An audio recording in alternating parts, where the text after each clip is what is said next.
The NBA Gambling Podcast on the Sports Gambling Podcast Network is brought to you by Edge Boost. Edge Boost enables you to double your bet with no interest. Go to sportsgamblingpodcast.com/edge to get started today. Welcome, everyone, to the NBA Gambling Podcast, part of the Sports Gambling Podcast Network.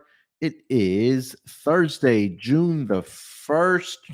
We are officially here. The wait is over. NBA Finals Game 1 tips off tonight at 8:30 Eastern. And we're going to give you our betting picks for Game 1. We'll do it as we usually do. We'll go through the spread. We'll talk about the total, team totals, anything that we do like. And, of course, we'll also discuss the player props that we do like for Game 1. But joining me here to help me break it down, you guys know him as the voice of the WNBA Gambling Podcast, the Tennis Gambling Podcast, the NFL Gambling Podcast, and of course, you're on the NBA Gambling Podcast. It's Scott Studio Reichel. Scott, what's going on, my man? And nothing much. Looking forward to going through Game 1 of the NBA Finals. No offense to the overall series preview, but it does feel good to go back to going through one game at a time.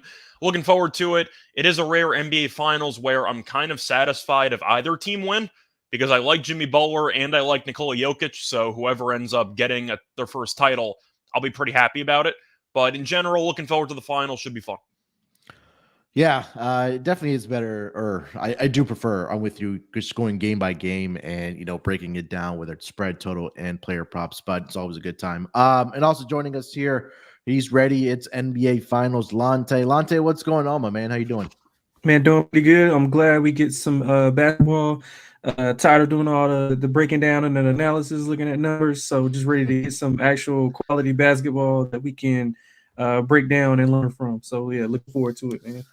Yeah, we got to enjoy these next couple of weeks because then the season will officially be over and then we'll be in the off season. But hopefully it's the off season goes by pretty fast and we'll be back for next season. But only a handful of games left, hopefully at least 6 or 7 games left here for the NBA Finals. And Game 1 tips off tonight, like I said. So, gentlemen, let's just dive right into it. Game 1, the current odds are sitting with the Denver Nuggets at home as an 8.5-point home favorite.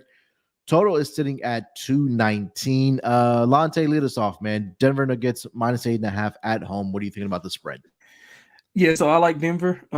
I think that rest versus rest thing has always been brought up between the teams, with Denver having more time off than Miami. Miami went through a war that should have been a pretty much easy kill, but they made it a little bit harder on themselves. So, so the rest versus rest thing, teams with more rest are 81, 77, and 2 ATS in the playoffs. That's courtesy of Killer Sport. So, the team with more rest seems to be more profitable. Well, it is more profitable.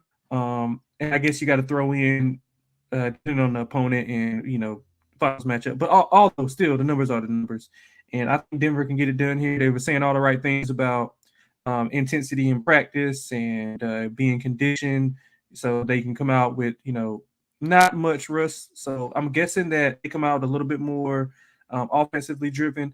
The defensive intensity that I've seen from them has been great, and I'll get to that in the total. But all in all, I think Denver is the better team. I think they got unreal home court advantage. The 12-3 step in the playoffs, 9-6 ATS. I think they will have trouble early on, just trying to figure out what Miami wants to do and how they're playing. Once they figure out, I think they'll be prone to probably win by double figures. So I like Denver here, probably by like 12 or 13. Scott, spread?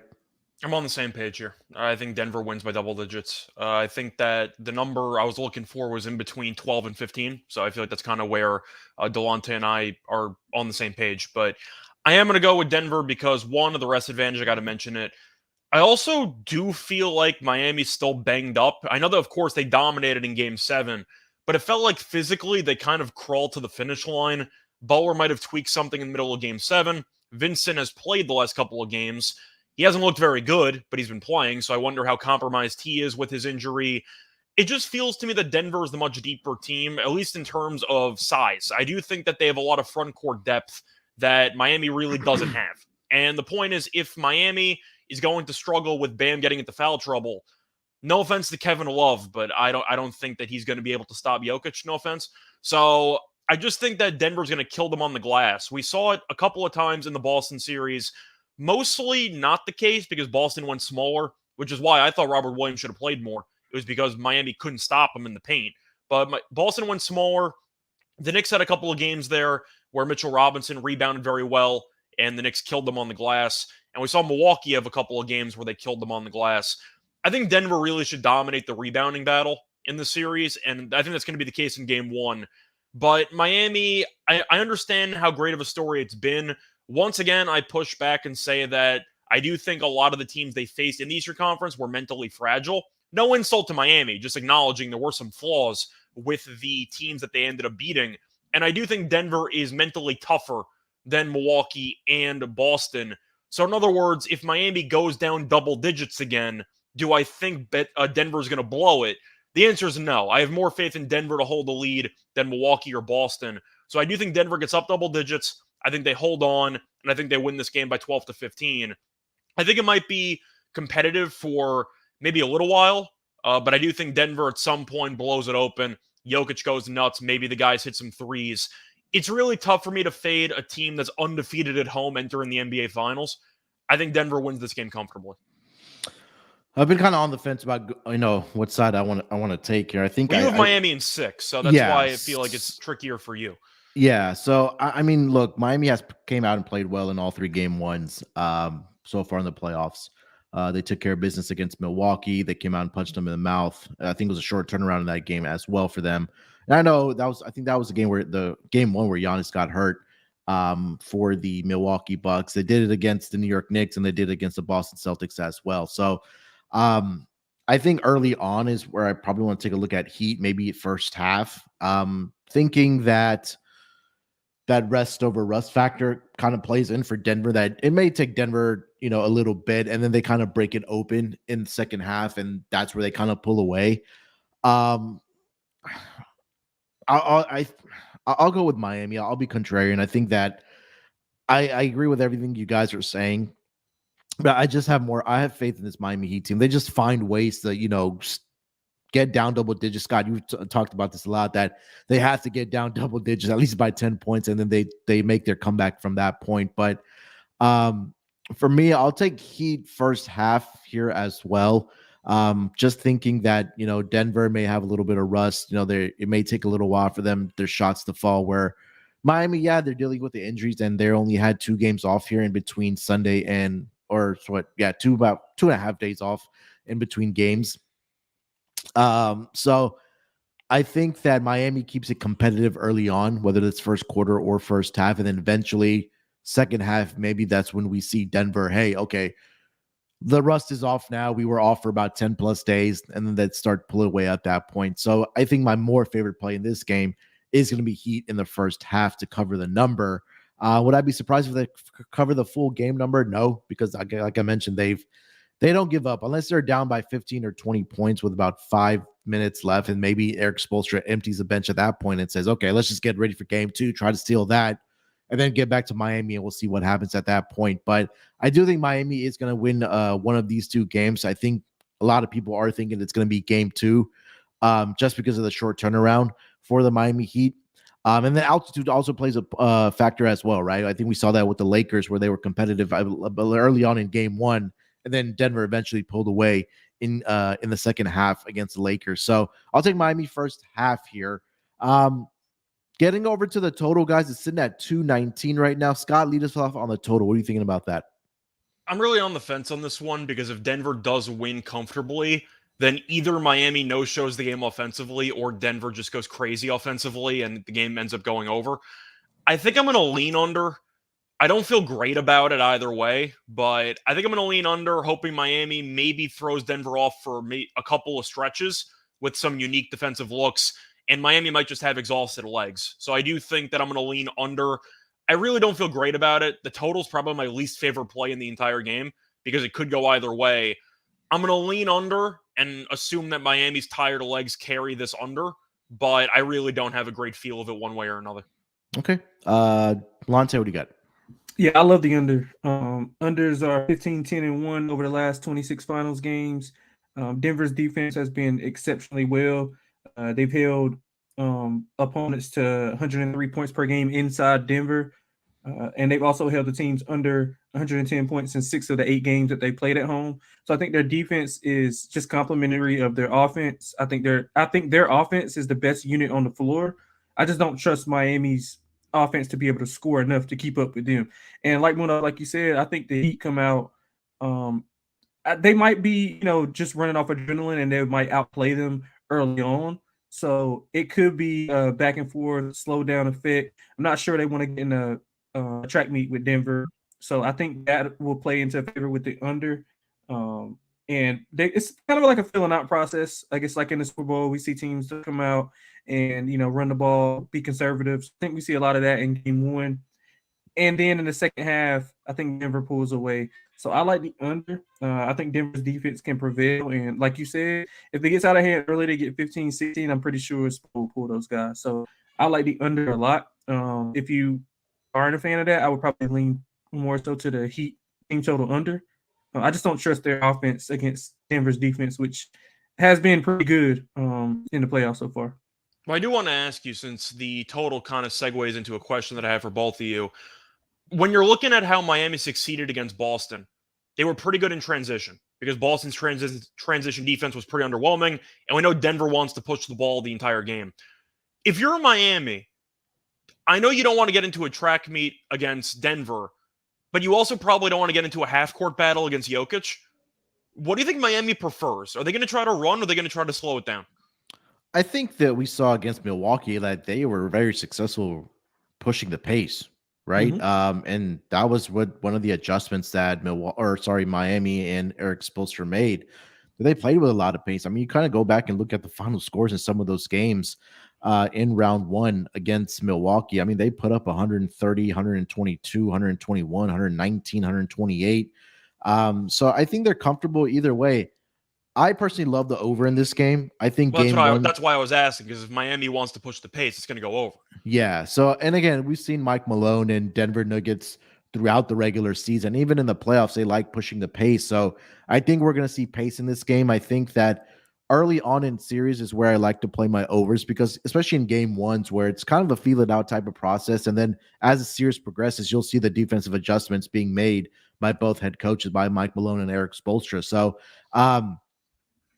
if you don't like, I kind of do agree about Lonte's point that maybe if this game turns into a 15 to 20 point game at, let's just say, about 5 minutes left in the fourth quarter for Denver, that you might want to look at Denver's team total to go over, because they've been able to put up a lot of points at home as well in these playoffs. I think that first game against Minnesota, they put up 109 points. They could have easily put up a lot more, but that game got way out of hand for the Minnesota Timberwolves, and there was no point for Mike Malone to keep his starters out there, and he eventually did, bench them. So for me, I think that we'll see pace in this game. I think Denver is really going to push the legs and see where they're at rest-wise and fatigue-wise. And I think that may factor in the second half, especially having to play in altitude. So I personally love the over 219. That's probably going to be my log for today. And I also like the Denver Nuggets team total to go over in this game as well. That's where I am with the total. Delonte, did you have thoughts on Scott's question? Yeah, so I think both teams are comfortable winning either style. But Miami's offense, like pace-wise, it's more predicated. Well, to me, it's more predicated off getting turnovers. So they killed the Bucks and also New York, Boston to a certain degree too, in points off turnovers. Averaged, I think, over 20 points per game in the first two series with points off turnovers. But I don't think Denver's think Denver's going to turn the ball over that much. So their pace is kind of dictated on what they can do defensively as far as getting stops. But both teams have shown that they can win track meets. I think the first game, Munaf, you mentioned LA was like 126 or 122 or something like that. Yeah. And then they beat Phoenix 97-87, if I'm not mistaken. So, I mean, they can win in numerous ways. We saw what Miami was capable of in the New York Knicks series, winning those rock fights, and then they were scoring high in the Milwaukee series. So I think both teams are predicated to do both things well. I just have to lean towards Denver doing those things a lot better because they're, one, at home, and two, the best team, I think. And like I mentioned with Denver's defense, I mean, they've dealt with, Booker, KD. I mean, to a lesser degree, I mean, Anthony Edwards was pretty good also. Now, Jimmy's a different animal, of course. I think they're more equipped to deal with Jimmy Butler than they are anybody else that they played, if that makes sense. Didn't mention the 2 regular season games. I'm not sure if that is relevant or not, but Denver took care of both those meetings during the regular season. 124-119 and then 112-108 were the final scores in those games. But again, playoff intensity and playoff defensive level, elevates obviously in the playoffs. So I just wanted to mention that.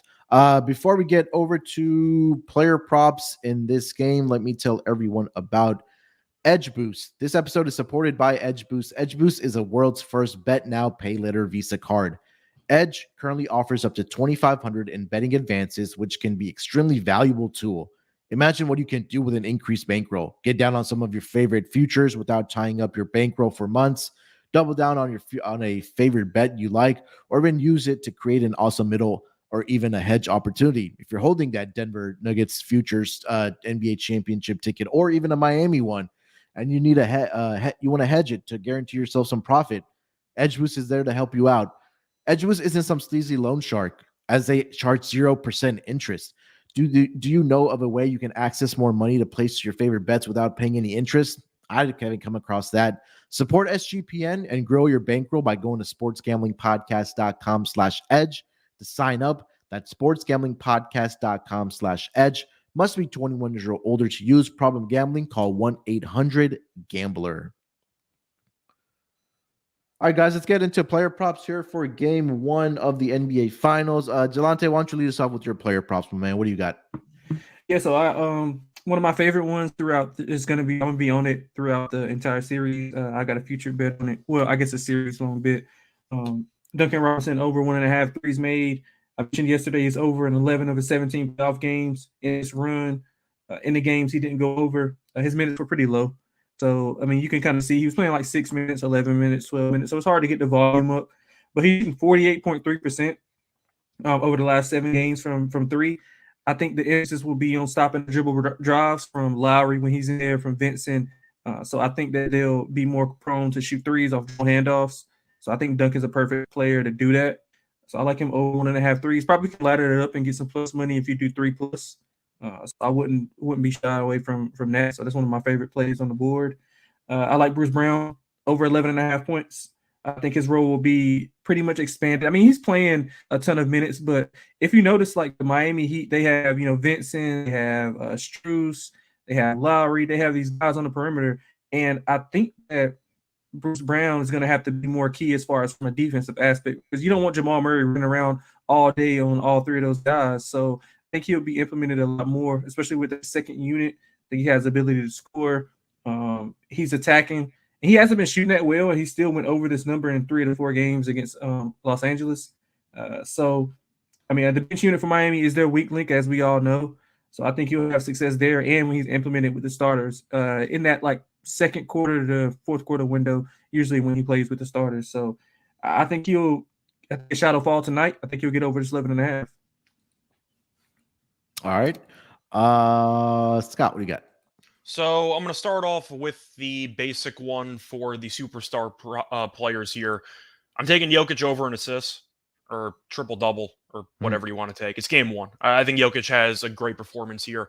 I said before Miami might try to experiment with its coverages on Jokic because there is no right answer. They're giving all the usual quotes. We need all 5 guys to stop Jokic. We got to figure something out. game one might just be throwing whatever you can out there and seeing what sticks. So I can see Jokic having a lot of opportunities to carve up this defense where Miami's not going to let Jokic go crazy offensively in terms of scoring. But with all the different looks, Jokic might just be able to find open teammates. And I think Denver's going to cover. So I do think that the supporting cast will shoot relatively well in this game. I like Jokic over in assists. I think that's probably one of my favorite props. It's really tough to go against a guy that's just averaging a triple-double in every series that he plays in. So I do think he's in line for a good game with facilitating. And I do think a pretty underrated play for that same idea with assists. I actually like Aaron Gordon over 2.5 assists. You look at his last couple of games, he's gone over pretty regularly. He's had at least 3 assists in 6 of his last 7 games. And he's also, if you want to include regular season games, he's had at least 3 assists in each of his last 4 games against Miami. That's regular season. I care more about the 6 of 7 in the last 7 games because that's the playoffs. But I think Aaron Gordon's in line for a decent series here. And I do think that Gordon can get some opportunities, either in offensive rebounds or maybe even just by cutting back door, maybe finding open teammates. I think 2.5 assists seems a little bit low for a guy, once again, that's gone over in 6 of 7. I like Aaron Gordon over 2.5 assists. All right. A couple player props that I like. Start with Jamal Murray over 1.5 steals here tonight. That one's around plus 140. He's done this in, well, I think it's been 5 straight games for the, the Denver Nuggets. And if the Miami Heat are going to continue to have turnovers, I think that Jamal Murray is going to be able to take advantage of it. Just kind of reading off the numbers over his last 5 games: 4 steals, 3 steals, 4 steals, 2 steals, and 2 steals. So 5 straight games he has done this. I agree with you, Scott, about Jokic assist. I looked at rebounds and assists combined at over 23.5. I think at that point I might as well just play the triple-double at minus 110. But I think both of those numbers are at minus 110 for Nikola Jokic. Let me double check here. Yeah, so over 23.5 assists and rebounds combined is minus 110, and him to get a triple-double is at minus 110. So if you don't want to, lay the or bet on the extra, 2.5 or 3.5 there, you could just play the triple-double at minus 110. Bam rebounds is something I was intrigued about. It is at 8.5 at minus 130. I think that if the Miami Heat are going to have any type of success in this series, they're really going to have to limit the second chance opportunities for the Denver Nuggets, because we know that off of those offensive rebounds, especially with Nikola Jokic at number 1, he can, grab those rebounds and put them back up and in. Or guys like Bruce Brown, Aaron Gordon, those guys can grab those offensive rebounds and kick it out to one of their shooters, whether it's Michael Porter Jr., whether it's Jamal Murray, whether it's KCP, and they can knock down those 3-point shots. So I think the rebounding is going to be really important here for the Miami Heat. So I do like Bam over 8.5 at minus 130. And I think that was it. Caleb Martin, threes are still at 2.5, but I kind of want to see how he responds after just being absolutely amazing in the Eastern Conference Finals, where there is some regression due for him. But I think that was still at plus money for Caleb Martin. And I think that was the ones that I did like. Did you guys have anything else you wanted to throw out there? Michael Porter Jr. rebounds, I'm tempted by. Yes, that was the other one. Yeah. So he's done a great job rebounding, had a couple of double-doubles against the Lakers. Yeah. I don't know if he's going to need to be so heavily involved in rebounding like he was with LeBron and AD and all the guys that the Lakers have down there, but he has so much size over everybody else. And I do think Miami's, once again, had some issues at times rebounding against Boston. But for the most part, they were fine because Boston would take Robert Williams out of the game, go smaller, and Miami actually matched up relatively well. I do wonder if Miami might send maybe a guy and a half at Jokic, trying to stop him from going crazy on the glass. So maybe Porter Jr. comes down, gets some extra rebounds there. Gordon really has not done a great job rebounding in this postseason, so that does open up some opportunities for Porter Jr. I'm not saying he's going to get a double-double, but I can definitely see him getting 8+ rebounds. Yeah, I do agree. NK asking, is Murray under 26.5 points and Bam under 10.5 rebounds good for tonight? I think I would prefer the Murray under 26.5. I know Terrell likes that one as well. Terrell thinks that Jamal Murray may not have as good of a series as he did in the first 3 series, I guess we can say. 10.5 of getting on Bam, I think that you could probably end up with 9 or 10. But it's just going to depend on, again, this game turns into a blowout. That's where player props go to die if you are on the overs.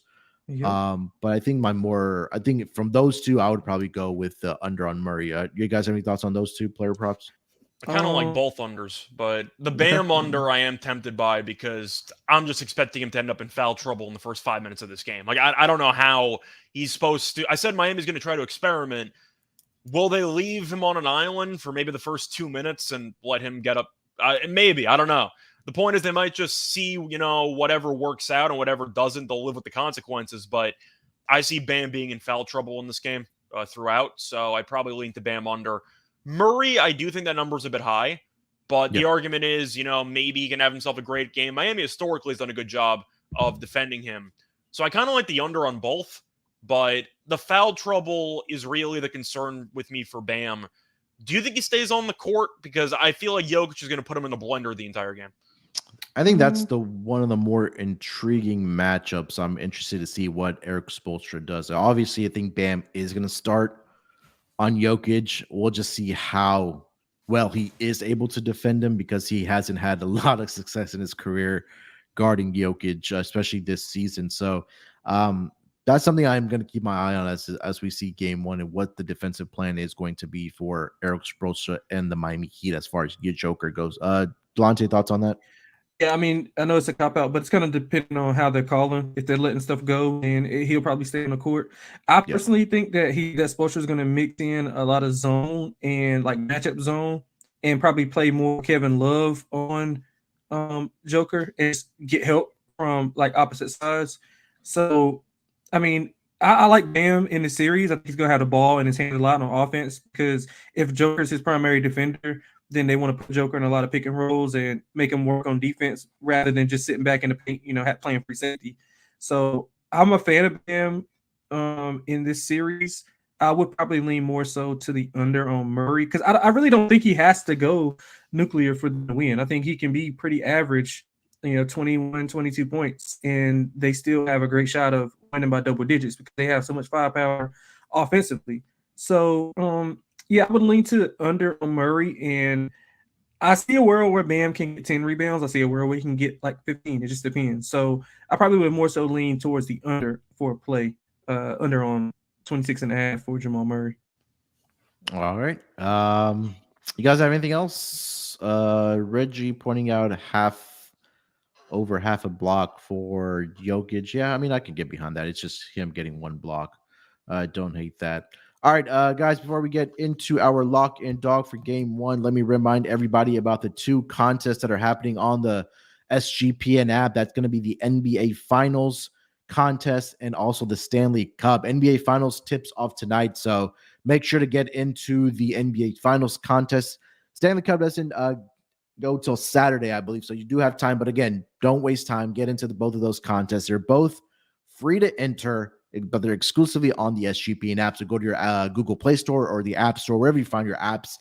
Make sure to download the SGPN app. Hit that contest tab, and you'll see both of the links there for the contest. And the winner of each of those contests get a $100 SGPN gift card over for the merch store. A lot of great stuff on the merch store. We've talked about it a lot, but if you haven't already, go and check it out, store.sportsgamblingpodcast.com. And again, download the SGPN app and enter both of those contests today. All right, guys, let's close out this episode strong. Let's get into our lock and dog for game one of the NBA Finals. Delonte, why don't you lead us off, man? Yeah, so I'm going to lay it with Denver for my lock. Mentioned how good they were defensively. I think their offense is the best unit on the floor. Some trends in the favor of Denver also. Favorites of 4.5 or more are 8-1 since 2013. That includes road and home favorites. So NBA Finals favorites are 9-3 ATS the last 9-4. I'm sorry, ATS the last 13 games. And usually the point spread doesn't matter in the finals. According to, I can't remember who wrote it. I don't know if it was JVT or Thule on VSiN, but I got the stat from them. It's 96%, 47-2-2 ATS over the last 9 seasons. The winner of the game just automatically covers point spread. So point spread doesn't matter. Kind of just pick a win and go. I think Denver is capable of winning by 12-13 tonight. So I like them a lot, laying the 8.5 for the lock. As for I briefly mentioned it, I like Bam, so I'm going with I guess his double is not that tempting, so I'm going with 20 plus points, 10 plus rebounds. You can parlay that on FanDuel. It pays 4 plus 417. So I'm gonna go with that for my dog. I think he has a good night on the glass. I mean, he has to. Nobody else is gonna. They don't have any other inside dip. They don't have any rim protectors, so he's gonna have to play smart. He's gonna have to play with the ball in his hands a lot. I think volume will be there, and I think he just has a good night overall. I think he has a good series also, especially after that performance in Game 7. So I like Bam a lot. So plus 417, 20 plus points, and 10 plus rebounds for Bam. Yeah, I was looking at Bam's game logs against the Denver Nuggets, and he's done relatively well scoring the basketball. Over his last 5 games, 21, 10, 21 points, 6 rebounds, 10 and 10, 24 points, 13 rebounds, and then 22 and 7, and then 19 and only had 2 rebounds in that game. But they're going to need Bam this series again. They're going to need all 5 guys if they want to have a chance to win this series. So yeah, I can get behind Bam here tonight. Scott, what do you got? Lock and dog. Yes, I'm going to join Delonte. I'm taking the Nuggets. I found -8.5 still available, so I'll take the 8.5. At the end of the day, I think Denver's going to win comfortably. They're in altitude. They're undefeated at home. Miami might be exhausted from the Game 7 that they just had. It's a very good spot for Denver, so I'm going to go with Denver to get the job done comfortably in Game 1. And for my dog, I am going to go to a combo play. It's going to be Jokic to get a triple-double and Denver to win, and that pays out a plus 134. I think Jokic is in line for a Game 1 masterclass here. And once again, I think Denver is going to win this game. So I'm basically doubling down on the Nuggets. I'd say like 1.5 downs because I'm taking the money line the second time around instead of the spread.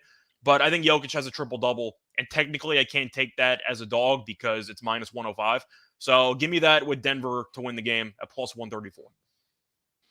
All right. All right. For my lock, I'm going to take the full game over here tonight. I just think that there is definitely a possibility where Denver scores 120 plus points here tonight. And then also, I think that Miami does do their part of scoring the basketball to push this game over the total. We've seen it in the first 3 games of this, or first 3 rounds, Game 1s for the Miami Heat, is what I'm trying to say. And I believe all 3 of those games did go over the total. And again, we talked about style of play of what Miami prefers. I mean, we've seen it throughout these playoffs that they're comfortable going up and down the floor. They can get into a half-court set as well, and they're able to find their points in any given way. Denver at home, we've seen it throughout the playoffs. We've seen it during the regular season. They're very comfortable at home. They like pushing pace. I think they're going to continue to push the pace here tonight, really test the legs of the Miami Heat here tonight. I think we will see points being put up in this game. So over 219 is my lock for Game 1. For my dog, Jamal Murray, over 1.5 steals. He's done it in 5 straight games. It's at a plus price. I think that he can continue that here tonight. Kind of correlates that if we do see a faster paced game here tonight, that the opportunities for turnovers are going to be there as well, whether that's out in transition or whether it's even in half court. I think Jamal Murray has filled up the defensive box score since the Lakers series. He did it in the Phoenix series as well. He's not opposed to getting blocks as well. But for a guy that's done 5 straight games, I'm going to take that to the bank, even when it's at plus odds. So plus 140, over 1.5 steals for Jamal Murray as my lock for Game 1 of the NBA Finals. All right, guys, that's going to do it for this edition of the NBA Gambling Podcast. Game 1, again, tips off tonight. Make sure, guys, if you haven't already, for all of you listening and all of you watching, get into that NBA Finals props contest on the app, on the SGPN app. Just go to your Google Play Store, go to the App Store. If you haven't already downloaded, just hit that contest tab and get into both the NBA Finals contest and the Stanley Cup contest. Again, winner gets a $100 SGPN gift card. And I know all of us are going to be in there, so we'll see how we do in this prop contest. Scott, anything else you want to mention, my man, before we get out of here? Not really. Looking forward to Game 1.